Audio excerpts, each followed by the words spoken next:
Respecté le secrétaire général du comité central du parti Xi Jinping, camarades, chers amis, le 1er janvier 1979, le comité permanent de l'APN a publié le message compassionnel de Taïwan représentant la volonté des habitants des différentes ethnies de la Chine.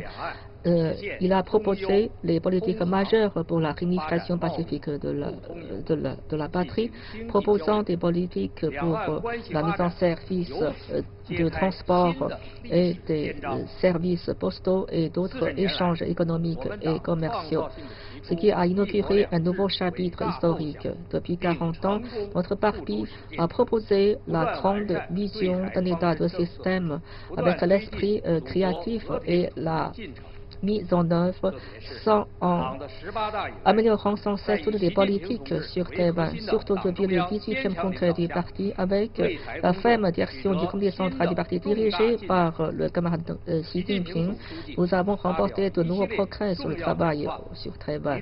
Le camarade Xi Jinping a prononcé des discours importants proposant la vision d'une même famille pour les deux rives du détroit, soulignant l'importance de maintenir le principe de réunification pacifique, un état de système pour promouvoir le développement des relations pacifiques entre les deux rives du détroit.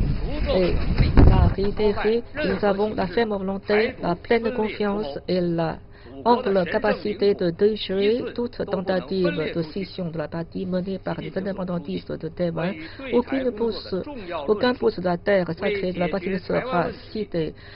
Ces discours importants prononcés par le secrétaire général Xi Jinping sur Taïwan servent de base fondamentale et de guide d'action pour régler le problème de Taïwan et réaliser la réunification pacifique et entière de la patrie.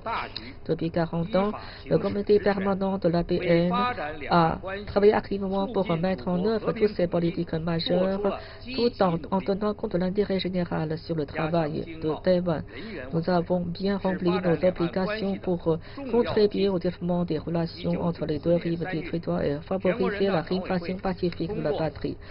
Le mars 1994, le comité permanent de l'APN a adopté la loi de la protection des investissements des compatriotes de Taïwan sur la partie continentale, ce qui constitue une garantie juridique pour leurs activités d'affaires. Pour favoriser la mise en œuvre de cette loi, nous avons organisé 2 contrôles. Pour sa mise en œuvre, nous avons suivi la soumission des rapports concernés présentés par le Conseil des affaires d'État. Nous avons aussi favorisé la mise en place des lois et des règlements à faire par le Conseil des affaires d'État et les gouvernements locaux. Le septembre 2016, nous avons révisé cette loi pour favoriser encore davantage les investissements faits par les compatriotes de Taïwan sur la partie continentale. Depuis sa mise en œuvre, cette loi a joué un rôle important pour promouvoir les échanges économiques commerciaux et le déplacement entre le personnel des deux rives. En 2017, le nombre d'échanges de personnel entre les deux rives du détroit de Taïwan s'élève à 78 millions de personnes, avec un volume de l'échange de 199,4 milliards $, soit 175 fois plus élevé par rapport à 1987 et 132 fois plus élevé, ce qui a permis d'approfondir les sentiments entre les deux compatriotes des deux rives de Taïwan. La politique d'une seule Chine constitue le pierre angulaire politique des relations des deux rives. Le mars 2007, la 3e session plénière de l'APN a adopté par les votes majeurs la loi contre la scission de l'État.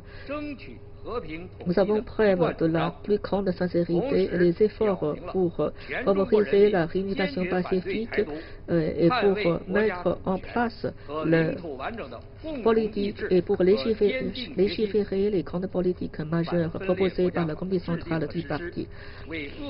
Avec la l'installation de cette loi, nous avons pu donc avoir une garantie juridique ferme pour conjurer les activités scissionnistes pour l'indépendance de Taïwan et pour favoriser les relations entre les deux rives du détroit et pour opposer les interventions des forces étrangères sur le problème de Taïwan et favoriser la réunification pacifique. Et la 5e session plénière du comité permanent de l'APN a décidé de élire 13 parlementaires dans la province de Taïwan avec le nombre restant pour les autres parlementaires à élire sur la proportion de la population à conserver. Depuis de longue date, les parlementaires d'origine taïwanaise et les membres du comité permanent d'origine taïwanaise ont participé activement aux affaires de l'État et ont fait beaucoup de propositions pour le développement économique et social de l'État. Les autorités concernées ont bien traité ces propositions et ont pu résoudre un grand nombre de problèmes sur les investissements, les études et l'emploi des compatriotes de Taïwan sur la partie continentale. Maintenir le principe d'une seule Chine, sauvegarder la souveraineté et l'intégrité territoriale de l'État constitue l'intérêt central de l'État. Le comité permanent de l'APN a toujours considéré comme un contenu important de sauvegarder les intérêts centraux de l'État dans ses échanges avec l'étranger. Nous avons prend l'initiative de faire savoir les politiques sur le problème de Taïwan et proposer des initiatives pour mobiliser tous les facteurs positifs. Nous avons également exprimé notre position solennelle et officielle contre des paroles et des actes erronés faits par certains pays sur le problème de Taïwan pour sauvegarder fermement l'intérêt de la souveraineté et de la sécurité et du développement de l'État. Selon la constitution chinoise, Taïwan fait partie intégrante du territoire sacré de la République populaire de Chine. Réaliser la réunification de la patrie constitue une obligation sacrée de tout le peuple chinois, y compris les compatriotes de Taïwan. Nous avons à mettre en œuvre de façon globale les propos importants prononcés par Xi Jinping et tout en maintenant les politiques de réunification pacifique d'un État de système et la vision d'une seule famille des compatriotes des deux rives du détroit pour bien travailler ensemble, de mettre en place une même communauté du destin tout en essayant d'améliorer les systèmes juridiques et assurer la mise en œuvre des règles et des lois pour sauvegarder les droits et intérêts légitimes des compatriotes de Taïwan et promouvoir le développement harmonieux économique social des deux rives du détroit. Nous sommes prêts à apporter une plus grande contribution pour s'opposer aux activités scissionnistes des indépendantistes de Taïwan et pour favoriser le règlement du problème de Taïwan.